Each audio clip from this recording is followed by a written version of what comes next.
নাম কি তোমার বলো? শ্রাবণ। বাবার নাম কি? এইচএসসি পরীক্ষার্থীর পকেটে গাঁজা ও নকল, একজনের জেল, বহিষ্কার 3 জন। এইচএসসি পরীক্ষার্থীদের শরীর তল্লাশি করে গাঁজা ও নকলের চিরকুট পাওয়া গেছে। এ ঘটনায় এক পরীক্ষার্থীকে 6 মাসের জেল দিয়েছে ভ্রাম্যমাণ আদালত এবং 3 পরীক্ষার্থীকে বহিষ্কার করা হয়েছে।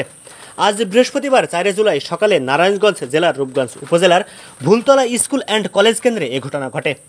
পরীক্ষা কেন্দ্রে দায়িত্বরত নির্বাহী ম্যাজিস্ট্রেট সন্দেহভাজন পরীক্ষার্থীদের শরীর তল্লাশি করে উপজেলার পাঁচরুখী বেগম আনোয়ারা কলেজের শিক্ষার্থী শ্রাবণ মোল্লার প্যান্টের পকেট থেকে 1 পুরিয়া গাঁজা ও নকলের চিরকুট উদ্ধার করে।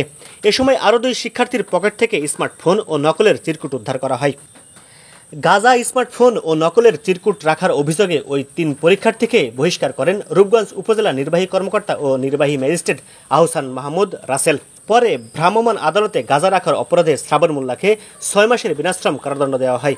ভ্রাম্যমাণ আদালত পরিচালনা করেন রূপগঞ্জ উপজেলা সহকারী কমিশনার ভূমি সিমন সরকার। এ বিষয়ে রূপগঞ্জ উপজেলা নির্বাহী কর্মকর্তা আহসান মাহমুদ রাসেল জানান, পরীক্ষার হলে নকলের চিরকুট মুঠোফোন নিয়ে প্রবেশ করায় 3 জনকে বহিষ্কার করা হয়েছে ও একজনের কাছে গাঁজা পাওয়ায় তাকে মাদকদ্রব্য নিয়ন্ত্রণ আইনে 6 মাসের সাজা দেওয়া হয়েছে। বাড়ি কোথায়? হাত সরাও, হাত সরাও, হাত সরাও, হাত সরাও। বলো।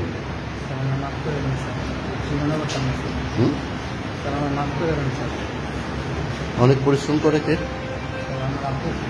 কি করে?